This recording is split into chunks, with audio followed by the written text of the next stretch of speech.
Salut les amis, aujourd'hui on va fabriquer la batterie de l'Overtrack. On va fabriquer une batterie 12 en série, donc 12S et 4P4 en parallèle. Et voici les supports que j'ai imprimés en 3D pour tenir les cellules. Donc ce sont des cellules lithium-ion 18650 que j'ai acheté sur un site qui fait des batteries neuves reconditionnées, c'est-à-dire qu'elles ont été montées dans un pack, vous voyez, elles ont des traces de soudure, mais elles n'ont pas servi normalement. Elles sont toutes au même voltage, elles ont toutes été, enfin on dirait qu'elles ont été bien vérifiées. Pour fabriquer ça, on va utiliser un peu de matériel. Donc déjà on va souder les batteries avec de la bande en nickel, que voici, que l'on va souder par points, donc c'est-à-dire que c'est une soudure électrique. On appuie comme ça sur la bande avec la soudeuse et ça crée un arc électrique entre les deux et pouf, ça soude les batteries. Et d'ailleurs c'est ça que vous voyez ici, c'est les résidus des soudages précédents, des soudures précédentes. Avant de souder les batteries, on va enlever ces traces de soudure là, anciennes. Il y en a de ce côté là et de ce côté là. Et pour ça j'ai fabriqué un petit dispositif avec une meuleuse pneumatique, un bout de bois troué, et quand on met la batterie dans le trou, ça nous met pile en face de la meule, et là on peut tourner et enlever pile poil les soudures. Comme autre matos, j'ai acheté donc un chargeur et une prise.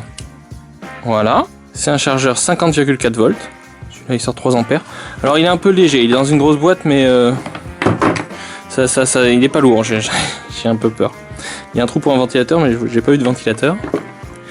J'ai aussi préparé, dans les préparatifs, un modèle. Donc c'est la même chose que vous voyez que les cellules. Donc quand on va faire la batterie là, dessus il y a marqué, vous voyez, sur ma pièce que j'ai fabriquée, il y a le moins, le plus, le moins, le plus. Et donc là, les cellules sont reliées de la façon suivante. Donc à chaque fois, l'électricité passe comme ça. Et donc on a des ponts entre les deux groupes de 4 parallèles qui sont là. Donc on va faire une sorte d'échelle, enfin de double H. Donc il y aura une bande là et 2 passages. L'idée de faire 2 passages, c'est qu'à chaque fois l'électricité n'a pas à traverser tout pour repasser de l'autre côté, on réduit la résistance. Et donc j'ai fait ce petit modèle qui va nous permettre de couper les bandes à l'avance et de les souder entre elles avant de les souder par points sur les cellules. Donc on va pouvoir préparer nos petits modèles et plaques, on n'aura plus qu'à les placer et tout ça. Je dis on parce que Julien arrive pour faire ça avec moi. Ici vous voyez le BMS, donc c'est une carte électronique qui s'occupe de régler les problèmes de différence de tension entre les cellules. Lui il va couper le courant quand une des cellules passe en dessous du seuil minimum. Sinon si on décharge trop ces cellules, elles s'abîment, contrairement aux vieilles batteries nickel. Et donc c'est pour ça que là vous voyez il y a marqué batterie moins et power moins, je sais pas, c'est P moins. En tout cas nous on passe à travers cette carte électronique là, et si jamais elle détecte une tension trop basse, elle coupe. Et il va falloir qu'on relie tous ces petits fils à chacun de nos branchements ici pour que la carte puisse savoir quelle est la tension de chaque cellule, et elle va réguler pendant la charge de manière à pas surcharger certaines et sous-charger certaines. Elle va régler pour que tout le monde se charge à la même tension, et au moment de la décharge elle va éviter que la décharge soit trop profonde sur la cellule la moins chargée.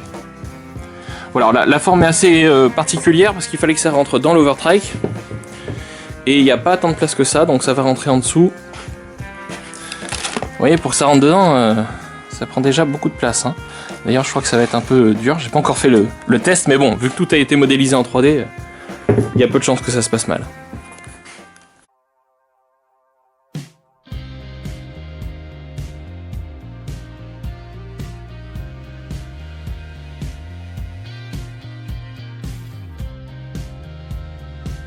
Comment je fais pour enlever les petits points de soudure que vous voyez là et là?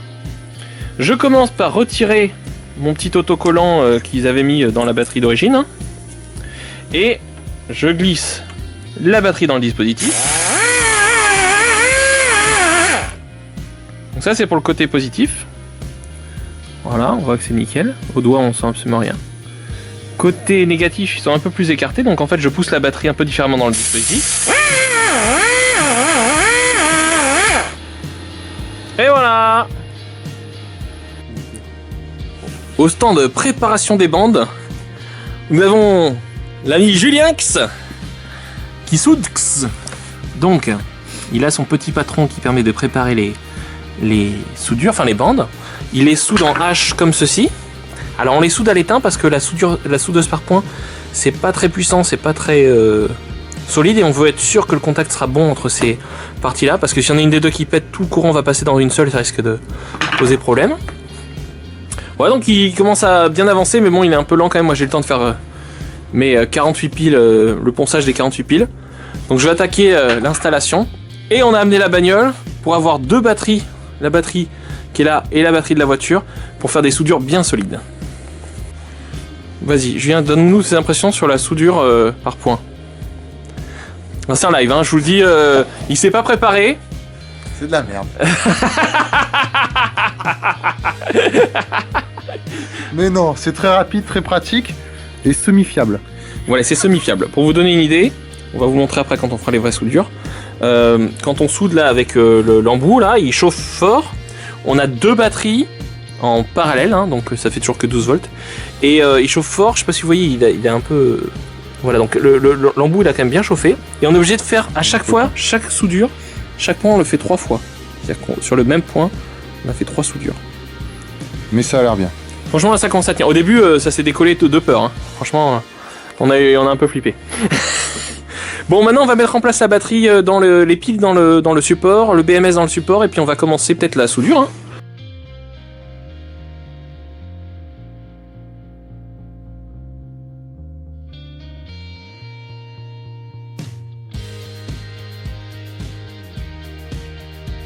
Oh Julien, tes sensations là, ça fait plaisir. Nickel. Franchement. Notre bombe artisanale est bientôt terminée. Monétisation désactivée. C'est Ça pèse, hein. C'est impressionnamment lourd, ouais. Par rapport, quand tu compares aux autres, bah l'autre c'était du 10S2P, là on est en 12S4P. Quand on aura rajouté le détonateur. Non mais attends, mais surtout qu'à la fin, moi je l'accroche en l'air là-bas le truc. Déjà là j'avais du mal à le porter. Non mais franchement c'est trop cool, hein. Je trouve ça trop beau. Puis l'alternance de positif de négatif, je trouve ça vraiment élégant. Ah ouais. Bon allez, c'est à partir où on galère là. Là, je pense que ça va être compliqué là. Ah bah non, c'est fini. C'est vrai? Bon Oui. bah ça s'est bien passé. Nickel. Tu sais, la prochaine fois, tu pourrais les faire. Bon, ça allait, mais sinon, un petit peu conique au bout. Alors, ouais, j'ai pensé à plein de trucs, mais c'est vrai que c'est assez chiant à fabriquer déjà. Tu vois, pour modéliser ça, t'as quelques heures. Hein. Et alors, tu sais ce que tu vas pouvoir faire là? Parce que ça, c'est... Batterie aérée en plus, Ouais. regarde ça, regarde ça. Alors, va falloir que tu le réouvres, qu'on colle la sonde Oh non. et qu'on mette le Ah non, BMS. hors de Parce que le BMS, hors il de est obligé de se mettre pendant qu'il est dedans.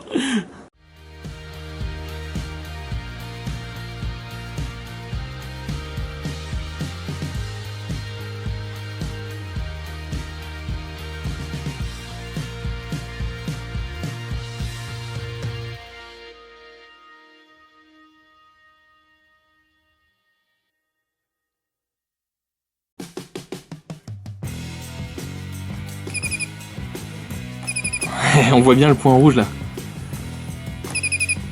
Ah. Essaie de le faire. Celui-là, j'ai l'impression que le coin là, il a pas bien pris. Essaie de plaquer. Voilà, exactement comme tu faisais. Tu plaques un côté puis tu appuies sur le deuxième. Ouais. Ah là, c'est bien. Ça fait du rouge en dessous. Ouais, c'est bon. La petite odeur là. Mmh. Je me mets pour Ouais, vas-y, vas-y. Le spectacle aussi.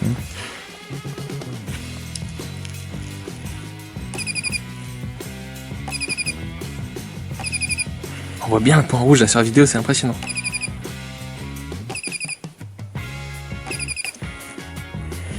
Ah, ça a bien l'air de marcher, hein.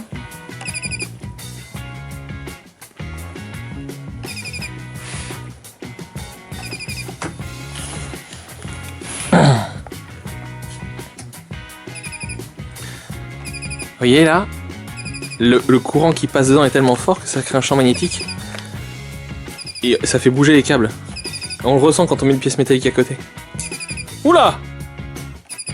C'est bon? T'as des lunettes toi? Ouais. Je vais les remettre. Il est parti. On va tester un H là, qu'on voit ce que ça donne. Putain. Bon, si Alors, ça commence à rougir, on part en cours. Il faut y aller progressivement, on est d'accord? Comme ça, si jamais ça se lève, on n'arrive pas au milieu avec une bosse à combler. Tu vois ce que je veux dire? Si tu soudes un bout et l'autre, Ah ouais. et qu'au milieu t'as une bosse, ça marche pas. Bon, je vais mettre en place un timelapse parce que ça fait 4 minutes 47 qu'on te regarde souder. On s'ennuie un peu.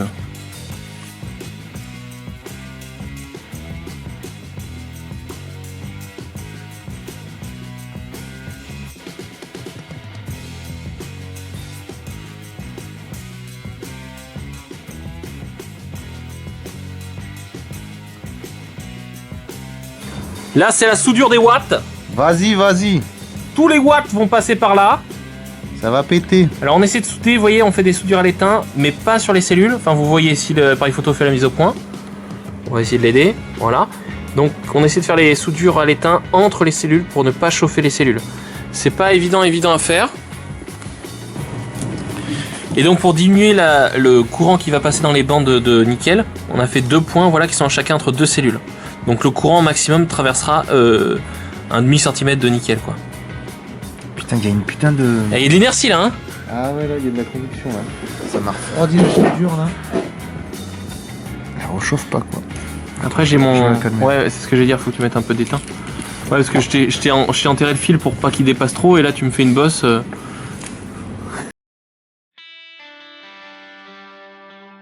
Voilà, jour 2 de la fabrication de la batterie.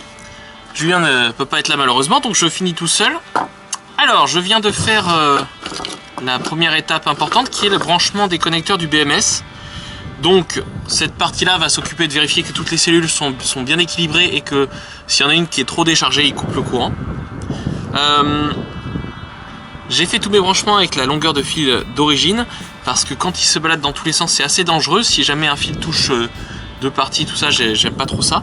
Donc je les ai tous branchés, comme ça ils tiennent et ils sont à leur place. J'ai vérifié avec mon voltmètre que j'avais pas fait d'inversion dans les numéros de cellules. Donc on va bien de la première à la 12e dans l'ordre. Donc là techniquement je pourrais brancher sur le BMS. Mais avant, ce que je vais faire, c'est que je vais m'occuper de raccourcir les câbles et de les brancher, de les mettre à la bonne longueur. J'ai aussi branché mon positif principal, donc qui est pour l'instant pas dénudé au bout pour éviter pareil les problèmes de contact. Et le négatif se branchera ici sur directement sur le BMS. Donc ça reste à faire. Le port de charge est prêt. Voilà, donc avec des connecteurs. Et le port de charge, souvent ce qu'on fait, c'est qu'on met une diode de manière à ce que ces connecteurs-là ne soient pas branchés directement sur la batterie. Le problème, c'est qu'une diode, ça absorbe du voltage. Ça fait baisser le voltage. Du coup, on ne peut pas charger à fond la batterie. Ce qui est un peu dommage. Donc ce que je vais faire, c'est que je vais utiliser mon fusible 5 ampères. Ce qui fait que, voilà, une fois comme ça, il va être en série. Si jamais là, il y avait une pièce métallique qui touchait et que ça faisait un court-circuit, il n'y aurait pas de problème puisque le fusible sauterait tout de suite et puis voilà. Donc ça, c'est ma sécurité sur le chargeur. Et ça, par contre, ça ne fait pas baisser le voltage, bien sûr. Voilà, et c'est parti pour tous ces petits branchements.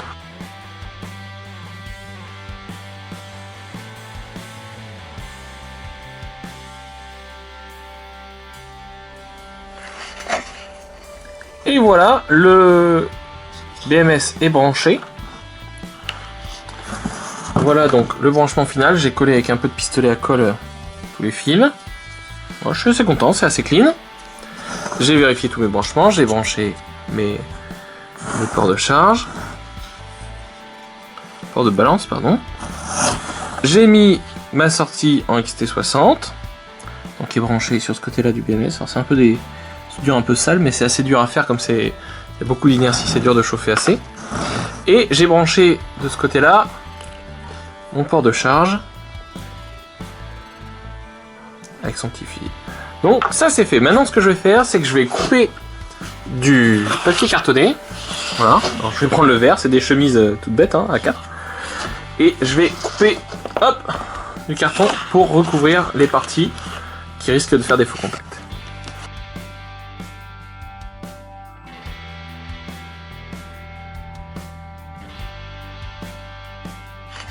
Et voici la batterie en place dans l'Overtrike, avec donc sa feuille de protection contre les courjus éventuels.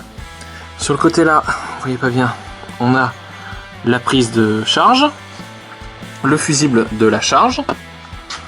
Ici on a un petit voltmètre et la prise de recharge. Donc j'ai fait la découpe à la main, il va falloir que je réimprime les pièces 3D de toute façon. Comme vous pouvez le voir, c'est vraiment très serré. Et en haut j'ai dû faire des découpes Donc je pense que je vais réimprimer les pièces un peu différemment, baisser un peu la cloison qui est là. Pour le nouveau programme, j'avais besoin d'un plus gros fusible et j'avais pas de 40 ampères, du coup j'en ai fait un 50 en soudant à la suite, un 20 et un 30. Donc ça devrait tenir le coup. Je mets quand même un fusible, malgré le BMS, en cas de pépin ça évite, voilà, s'il y a un court-jus, il n'y a pas de feu quoi. Toujours mettre des fusibles quand vous faites de l'électricité.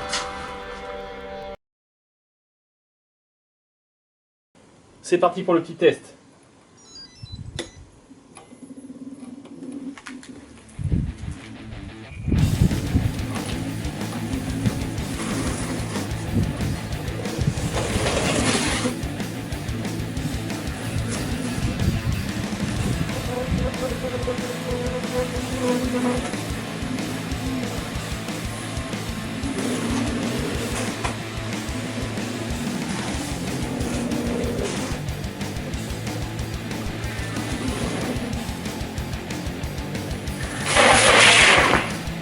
Déjà, la puissance ça n'a rien à voir. Il y a quelque chose qui a changé, c'est que maintenant je peux freiner et accélérer.